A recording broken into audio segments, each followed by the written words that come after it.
अक्सर जब हम इंटरनेट पर मिस्टर बीस्ट का नाम सुनते हैं तो दिमाग में सबसे पहले क्या आता है? शायद कोई बहुत बड़ा इनाम या पैसे। हाँ बिल्कुल, चमकते हुए थंबनेल, लाखों डॉलर के इनाम, या फिर कोई बहुत ही मजेदार और ऊर्जा से भरा हुआ सर्वाइवल चैलेंज। हाँ, मतलब कोई किसी को नया घर दे रहा है या गाड़ी तोहफे में दे रहा है। सही कहा, मतलब उनका जो कंटेंट है ना वो हमेशा एक फील गुड और सुरक्षित वाइब देता है।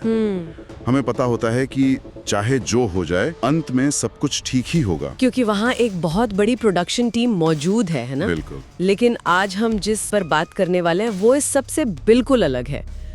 ये उनका 24 घंटे का हॉन्टेड हॉस्पिटल चैलेंज है। बाप रे। हाँ, और सच कहूँ तो ये वीडियो मजेदार होने से ज्यादा डरावना है, बहुत डरावना। जिमी और उनकी टीम ने एक ऐसा अस्पताल चुना जो पिछले 40 सालों से पूरी तरह से बंद पड़ा था। 40 साल? हाँ, जरा सोचिए, 4 दशक। 40 साल पहले वहाँ शायद डॉक्टर भागदौड़ कर रहे होंगे, लेकिन अब वहाँ सिर्फ टूटी हुई दीवारें और जंग लगे हुए बेड बचे हैं। बहुत ही खौफनाक दृश्य है ना? जब टीम अंदर जाती है तो वो आईसीयू और ऑपरेशन थिएटर जैसी जगहों को खंगालते हैं। और स्रोत में एक बहुत ही खास बात का जिक्र है। क्या? सबके ऊपर स्थानीय लोगों की ये मान्यताएं कि वहाँ रात में अजीब अजीब आवाजें आती हैं। बिल्कुल। अब जब टीम अंदर गई तो उनका नजरिया क्या था? सब हंस रहे थे। हाँ, शुरुआत में तो सब मजाक ही लेते हैं। जिम्मी ने बस एक चुनौती रखी कि हमें इस अस्पताल में 24 घंटे बिताने हैं। तभी एक दोस्त ने कहा कि उसे ऐसा लग रहा है जैसे कोई उन्हें देख रहा है। और जिम्मी ने क्या कहा? जिम्मी ने हंसते हुए कहा, रिलैक्स, ये सिर्फ तुम्हारे दिमाग का वहम है। जब हम किसी ऐसी जगह कदम रखते हैं जो जीवन से पूरी तरह कट चुकी हो, जैसे कि ये बंद अस्पताल, तो हमारा दिमाग तुरंत एक खतरे का संकेत चालू कर देता है, जिसे हम थ्रेट रिस्पॉन्स कहते हैं। बिल्कुल। इंसान का विकास ही ऐसे हुआ है कि वो हर अनजान या शांत जगह में खतरे को भांपने की कोशिश करे। लॉजिकल है। लेकिन क्योंकि इंसान एक तर्कशील जीव भी है, वो इस डर को खारिज करने की कोशिश करता है। जिमी का ये कहना कि ये सिर्फ दिमाग का वहम है, असल में एक मनोवैज्ञानिक बचाव तंत्र है, डिफेंस मैकेनिज्म। हाँ, ये खौफ की तीव्रता की पहली सीढ़ी है जिसे हम डिनायल या अविश्वास कहते हैं। मतलब वो हंसी असल में उनकी बहादुरी नहीं थी? नहीं, बिल्कुल नहीं। वो बस खुद को ये भरोसा दिलाने की कोशिश कर रहे थे कि सब ठीक है। एकदम सही। जब तक कोई बहुत ही ठोस या भौतिक सबूत सामने नहीं आ जाता, इंसान अजीब चीजों को किसी न किसी तर्क से शांत करने की कोशिश करता है। वे हंस रहे थे क्योंकि हंसी तनाव को कम करने का, एड्रेनालाइन को कंट्रोल करने का सबसे आसान तरीका है। हमारा दिमाग हमसे झूठ बोलता है ताकि हम पैनिक ना करें। लेकिन ये बचाव तंत्र, ये दिमाग का झूठ बहुत देर तक काम नहीं आया। हाँ, वो तो होना ही था, क्योंकि इसके बाद जो होता है वो उस पूरी कहानी का रुख बदल देता है। अविश्वास की इस स्थिति से आगे बढ़ते हुए अब हम देखते हैं कि डर केवल महसूस होने वाली चीज नहीं रह गया, वो भौतिक रूप से सामने आने लगा था। बिल्कुल। रात के 1 बज रहे थे। पूरी टीम एक लंबे अंधेरे कॉरिडोर में चल रही थी और अचानक एक दरवाजा अपने आप खुलने लगता है। ओह! एक लंबी चीरती हुई ग्री की आवाज के साथ सब के सब वहीं जम गए। और जिमी ने क्या किया? जिमी ने तुरंत अपने उसी बचाव तंत्र का इस्तेमाल किया और कहा कि शायद ये हवा का झोंका होगा। लेकिन कहानी का सबसे डरावना हिस्सा ये था कि वहां कोई भी खिड़की खुली हुई नहीं थी। मतलब हवा के आने का कोई रास्ता ही नहीं था? बिल्कुल नहीं। यहीं से दहशत का वो स्तर अपना गियर बदलता है। जब दिमाग ये समझ जाता है कि जो हो रहा है उसे सामान्य तर्कों से नहीं समझाया जा सकता, तब असली खौफ शुरू होता है। सही बात है। एक बंद इमारत में जहाँ हवा का कोई प्रवाह नहीं है, एक भारी दरवाजे का अपने आप खुलना भौतिक विज्ञान के सामान्य नियमों के खिलाफ है। यहाँ बात और भी ज्यादा दिलचस्प हो जाती है, क्योंकि इसके ठीक 1.5 घंटे बाद यानी रात 2:30 बजे चीजें पूरी तरह से बेकाबू हो जाती हैं। क्या हुआ उस वक्त? टीम ऑपरेशन रूम के बाहर खड़ी थी और तभी अंदर से एक बहुत ही जोरदार आवाज आती है, क्लैंग, जैसे कुछ गिरा हो। हाँ, जैसे धातु की कोई बहुत भारी चीज जमीन पर गिरी हो। टीम भागकर अंदर जाती है और वे क्या देखते हैं? सर्जरी के उपकरण जमीन पर बुरी तरह बिखरे पड़े हैं। बाप रे, ये तो सच में डरावना है। और सबसे खौफनाक बात यह है कि कुछ ही देर पहले जब उन्होंने उस कमरे को चेक किया था तो वे सारे उपकरण टेबल पर बिल्कुल करीने से रखे हुए थे। अब वे सब जमीन पर थे।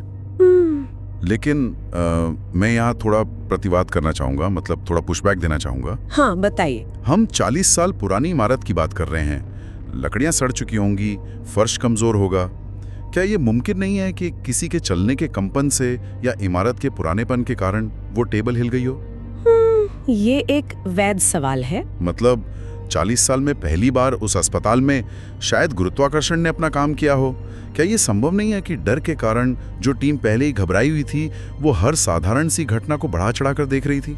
ये सोचना बिल्कुल स्वाभाविक है और एक वैज्ञानिक या तार्किक दृष्टिकोण से हमें सबसे पहले यही सवाल पूछने चाहिए। हाँ बिल्कुल। हो सकता है इमारत पुरानी हो और फर्श डहरा हो, लेकिन यहाँ हमें इस घटना के भौतिक कारणों से ज्यादा इसके मनोवैज्ञानिक प्रभाव पर ध्यान देना चाहिए। मनोवैज्ञानिक प्रभाव? हाँ, खौफ की तीव्रता तब कई गुना बढ़ जाती है जब इंसान का अपने आसपास के माहौल से नियंत्रण यानी कंट्रोल पूरी तरह छिन जाता है। अच्छा, मैं समझ रहा हूँ। ये कोई एक पुराने अस्पताल में होता है तो वो उम्मीद करता है कि चीजें खराब होंगी, लेकिन वो ये उम्मीद नहीं करता कि जो चीजें सदियों से एक जगह टिकी हैं वो अचानक उसी पल अपनी जगह बदल लेंगी जब वो वहाँ मौजूद है। हाँ, वो जो टाइमिंग थी वो अजीब थी। बिल्कुल। बंद खिड़कियों के बावजूद दरवाजा खुलना और उन उपकरणों का इस तरह बिखर जाना, ये इंसान के दिमाग को ये कड़ा संदेश देता है कि अब स्थिति उनके नियंत्रण में बिल्कुल नहीं है। सही कहा। उन उपकरणों के गिरने के बाद एक अजीब सी खामोशी छा गई। कोई कुछ नहीं बोला। पहले वो हर बात पर हंस रहे थे, लेकिन इस घटना के बाद वो हंसी पूरी तरह गायब हो गई। ये तो है। हंसी का ये गायब होना और उस खौफनाक खामोशी का छा जाना इस बात का सीधा संकेत है कि तर्क ने अब काम करना बंद कर दिया था। दिमाग का सर्वाइवल मोड ऑन हो चुका था। तर्क का खत्म होना मतलब इंसान के पास सिवाय आदिम डर के कुछ नहीं बचता। बिल्कुल। और ये डर अब एक बहुत ही भयानक रूप लेने वाला था। जो खौफ उन उपकरणों के गिरने से पैदा हुआ था वो अब केवल एक एहसास या कोई दुर्घटना नहीं रहा। अब वो सीधे तौर पर टीम के साथ संपर्क करने लगा था। एकदम सही। यहाँ से हम इस कहानी के सबसे डरावने हिस्से में प्रवेश करते हैं, दृश्य और ध्वनि का चरम खौफ जब अनदेखा सामने आ जाए। ये हिस्सा सच में परेशान करने वाला है। रात की 3:17 पर एक बहुत ही अजीब घटना घटी। हॉलवे में कैमरा रिकॉर्ड कर रहा था, तभी दीवार पर एक लंबी काली परछाई धीरे धीरे चलती हुई दिखाई दी, जैसे कोई सच में वहाँ चल रहा हो। हाँ, जिमी ने तुरंत मुड़कर पीछे देखा, लेकिन वहाँ कोई नहीं था। आंखों से देखने पर हॉलवे बिल्कुल खाली था, लेकिन कैमरे ने उस परछाई को रिकॉर्ड कर लिया था। ये घटना ना मानवीय धारणा के नियमों को पूरी तरह से तोड़ देती है। और रुकिए, ये यहीं खत्म नहीं होता। अच्छा। सुबह के 4 बज चुके थे। टीम पूरी तरह से थक चुकी थी और एक खाली वार्ड में बैठकर आराम कर रही थी। तभी उनके माइक ने कुछ ऐसा रिकॉर्ड किया है जिसने सच में रोंगटे खड़े कर दिए। क्या रिकॉर्ड हुआ? पहले उन्हें लगा कि शायद ये कोई साधारण बैकग्राउंड नॉइस है, लेकिन जब उन्होंने ऑडियो को ध्यान से चेक किया तो वो एक बहुत ही स्पष्ट आवाज थी, एक बहुत ही धीमी और बहुत ही पास से आती हुई फुसफुसाहट। बाप रे। आवाज कह रही थी, यहाँ से चले जाओ। ओह। तो आखिर इस सब का मतलब क्या है? मैं आप फिर से एक संदेह जताना चाहूंगा। हाँ बिल्कुल। क्या ये ऑडियो पैरेडोलिया का मामला नहीं हो सकता, जहां हमारा दिमाग रैंडम आवाजों या हवा की सरसराहट में इंसानी शब्द ढूंढ लेता है? यहाँ जो बात सबसे दिलचस्प है वो ये है कि ऑडियो पैरेडोलिया तब होता है जब आवाज में अस्पष्टता हो, मतलब आवाज साफ ना हो। हाँ, दिमाग को खाली जगह भरनी पड़े। लेकिन ये आवाज बहुत साफ और पास से आ रही थी। और सबसे बड़ी बात, तकनीक की भूमिका ने इस पूरे खौफ के अर्थ को बदल दिया। जब इंसान डरा हुआ होता है तो उसका दिमाग उसे धोखा दे सकता है। हाँ, इंसान पैनिक में कुछ भी सोच सकता है। बिल्कुल। मानवीय इंद्रियां तनाव में बहुत आसानी से भ्रमित हो जाती हैं। हमारा दिमाग अक्सर उन चीजों को अनदेखा कर देता है जो हमें डराती हैं। ये एक तरह का ब्लाइंड स्पॉट है। लेकिन एक कैमरा या एक माइक्रोफोन वे बिल्कुल निष्पक्ष होते हैं। उनके पास कोई दिमाग नहीं होता जो डरे, वो बस फोटॉन्स और साउंड वेव्स को रिकॉर्ड करते हैं। एकदम सही। जब वो परछाई कैमरे में कैद हुई और जब माइक में वो स्पष्ट आवाज आई तो तकनीक एक निष्पक्ष गवाह बन गई। इसने उस डर को एक वैधानिकता दे दी। मतलब अब वो उसे झुठला नहीं सकते थे। हाँ, अब जिमी और उनकी टीम खुद से ये झूठ नहीं बोल सकती थी कि ये सिर्फ दिमाग का वहम है। और इससे भी बड़ी बात, उस आवाज का आना, यहाँ से चले जाओ, ये उस खतरे को एक तरफा से दो तरफा यानी इंटरैक्टिव बना देता है। इंटरैक्टिव वाली बात सच में दिल दहला देने वाली है। बहुत ज्यादा। क्योंकि पहले वो सिर्फ एक पुरानी खंडहर इमारत में घूम रहे थे। खतरा केवल महसूस हो रहा था, वो निष्क्रिय था। उन्हें लग रहा था कि वे इस पूरे अनुभव को सिर्फ ऑब्जर्व कर रहे हैं। हाँ, लेकिन अब समीकरण बदल चुका था। अब वो अज्ञात उपस्थिति सक्रिय हो गई थी। वो उन्हें देख रही थी और सबसे बढ़कर वो उन्हें निर्देश दे रही थी, वो उनसे बात कर रही थी। बाप रे। जब आपको ये एहसास होता है कि आप केवल किसी डरावनी जगह को देख नहीं रहे हैं, बल्कि वो जगह भी आपको देख रही है, तो वो इंसानी दिमाग के लिए बर्दाश्त से बाहर हो जाता है। और यही वो बिंदु था जिसने उन्हें उस इमारत से बाहर भागने पर मजबूर कर दिया। लेकिन कहानी का जो क्लाइमैक्स है वो इस बात का सबूत है कि दहशत का ये स्तर केवल उस इमारत की चार दीवारी के अंदर तक सीमित नहीं था। वो उनके साथ बाहर भी आ गया था। बिल्कुल। सुबह होने वाली थी। सब लोग जल्दी जल्दी उस खौफनाक जगह से बाहर निकलने के लिए भाग रहे थे। उसी भागदौड़ में जिमी के हाथ से उनका कैमरा नीचे गिर जाता है। ओह, फिर जब वो कैमरा उठाता है और उसकी स्क्रीन की तरफ देखता है तो उसकी सांसें अटक जाती हैं। कैमरे की स्क्रीन पर उसी खाली कॉरिडोर के अंत में एक लड़की खड़ी दिखाई देती है। एक लड़की? हाँ, उसने सफेद गाउन पहना हुआ था और उसके बाल उसके चेहरे पर गिरे हुए थे।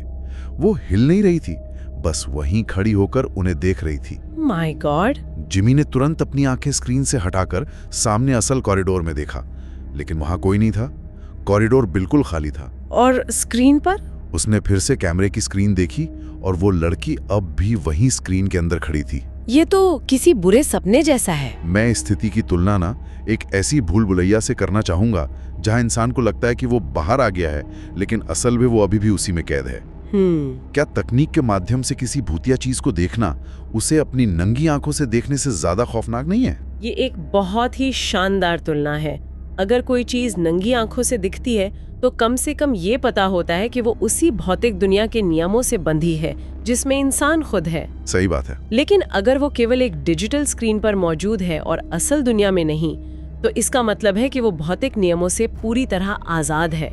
यह यथार्थ और डिजिटल दुनिया के बीच के अंतर को पूरी तरह से खत्म कर देता है। बिल्कुल। और इससे एक बहुत ही महत्वपूर्ण सवाल खड़ा होता है। क्या?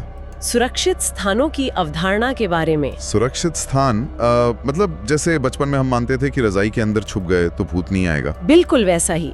मनोवैज्ञानिक रूप से इंसान हमेशा एक सेफ जोन की तलाश में रहता है। इस पूरी घटना में वो अस्पताल खतरे की जगह थी और वहां से बाहर निकलकर अपनी प्रोडक्शन वैन तक पहुंचना उनका लक्ष्य था। वो वैन उनकी रजाई थी, उनका सुरक्षित स्थान था। हाँ, जहाँ वो खुद को महफूज महसूस कर सकें। स्रोत के अंतिम हिस्से में हम देखते हैं कि टीम अस्पताल से बाहर आ जाती है। वे अपनी वैन में बैठ जाते हैं। सब राहत की सांस लेते हैं कि चलो आखिरकार 24 घंटे का ये खौफनाक चैलेंज खत्म हुआ। लेकिन तभी वैन के अंदर रखा एक कैमरा अपने आप चालू हो जाता है और उसके स्पीकर से एक आवाज गूंजती है, वापस आओ। ओह, मतलब जो चीज अंदर थी वो उनके साथ बाहर आ गई। हाँ, ये अंतिम घटना इस बात को पूरी तरह से स्थापित कर देती है कि शारीरिक रूप से किसी जगह से बाहर आ जाना मनोवैज्ञानिक रूप से बच निकलने की कोई गारंटी नहीं है। ये बहुत ही गहरी बात है। मनोवैज्ञानिक तनाव तब अपने सबसे खतरनाक स्तर पर होता है जब इंसान को ये एहसास होता है कि जिस जगह को वो सबसे सुरक्षित मान रहा था, जैसे कि उनकी अपनी वैन, उनका अपना उपकरण, अब वो जगह भी सुरक्षित नहीं रही। जो खतरा उस 40 साल पुरानी इमारत के अंदर था, वो अब उनके साथ उनकी सुरक्षित दुनिया में प्रवेश कर चुका है। और यही वो चीज है जो इस पूरी यात्रा को एक साधारण YouTube वीडियो से उठाकर एक न भूलने वाले मनोवैज्ञानिक अनुभव में बदल देती है। बिल्कुल। स्रोत सामग्री में दी गई इस 24 घंटे की यात्रा का अगर हम सारांश निकालें तो ये सच में रोंगटे खड़े कर देने वाला है। ये सब शुरू हुआ था एक हल्के फुल्के चैलेंज के रूप में। हाँ, शुरुआत में सिर्फ हंसी मजाक था। शुरुआत में हंसी थी, मजाक था और हर अजीब चीज को हवा का झोंका या दिमाग का वहम कहकर टाल देने का आत्मविश्वास था। लेकिन जैसे जैसे समय बीता, उस जगह की खामोशी और वहां घटने वाली अकल्पनीय घटनाओं ने उनके उस आत्मविश्वास को पूरी तरह तोड़ दिया। सही कहा। बंद खिड़कियों में दरवाजों का खुलना, 40 साल से रखी चीजों का अचानक बिखरना, इन सब ने उनके तर्कों को नष्ट कर दिया। और फिर परछाइयां दिखने लगी, माइक्रोफोन में फुसफुसाहटें कैद होने लगी। जिस तकनीक को वे दुनिया को अपना चैलेंज दिखाने के लिए लाए थे, उसी तकनीक ने उन्हें ऐसी चीजें दिखाना शुरू कर दिया जिन्हें इंसानी आंखें देखने के लिए नहीं बनी हैं। और अंततः वो सफेद गाउन वाली लड़की जो केवल स्क्रीन पर थी और वैन के अंदर गूंजती वो आवाज, वापस आओ। खौफनाक। ये डर का एक ऐसा सफर था जो अविश्वास और हंसी से शुरू होकर एक न खत्म होने वाले चरम खौफ पर जाकर रुका। एक ऐसा खौफ जिसने ये साबित कर दिया कि कभी-कभी खामोशी खाली नहीं होती। और ये पूरी घटना हमें ये सोचने पर मजबूर करती है कि हम वास्तव में अपनी दुनिया के बारे में, अपने आसपास की भौतिक वास्तविकता के बारे में कितना कम जानते हैं। हमारी धारणाएं कितनी सीमित है। बिल्कुल सही। और इसी विचार के साथ हम आज की इस गहन चर्चा के अंत में आ गए हैं। लेकिन इस चर्चा को खत्म करने से पहले एक बहुत ही गहरा और सोचने पर मजबूर करने वाला विचार है जिस पर गौर किया जाना चाहिए। बताइए। इस पूरी घटना में ये साफ दिखा कि कैसे कैमरे और माइक्रोफोन ने उन चीजों को पकड़ लिया जो इंसान की आंखें और कान महसूस नहीं कर पा रहे थे। तकनीक ने एक ऐसे आयाम को उजागर किया जो हमारी समझ से परे था। बिल्कुल। तो जरा इस बारे में सोचिए, यदि ये संभव है कि मशीनें हमारी तुलना में वास्तविकता के एक अलग स्तर को पकड़ सकती हैं, तो क्या ये मुमकिन नहीं है कि हम अपनी रोजमर्रा की जिंदगी में, अपने ही उन घरों में जिन्हें हम सबसे सुरक्षित मानते हैं, लगातार ऐसी ऊर्जाओं या अदृश्य चीजों से घिरे रहते हैं? बाप रे, ये सोचकर ही डर लगता है। बस फर्क सिर्फ इतना है कि हमारे पास उस वक्त उन्हें देखने या सुनने के लिए सही तकनीक या सही फ्रीक्वेंसी नहीं होती। ये एक ऐसा सवाल है जो उस बंद अस्पताल की दीवारों से बहुत आगे जाता है। अगली बार जब हम किसी खाली कमरे में अकेले बैठे हों और हमें अचानक एक अजीब सी ठंडक या कोई एहसास हो, तो ये सोचना लाजमी है, हाँ, कि क्या सच में वहां कोई नहीं है या फिर बस वो कैमरा हमारे पास नहीं है जो उस परछाई को देख सके। आज के लिए बस इतना ही। सीखते रहिए और अपने आसपास की दुनिया पर सवाल उठाते रहिए। ऐसे ही अनसुने सच और अधूरी कहानियों के लिए चैनल को सब्सक्राइब करें। अपना ख्याल रखें। फिर मिलेंगे एक और कहानी के साथ। नमस्कार।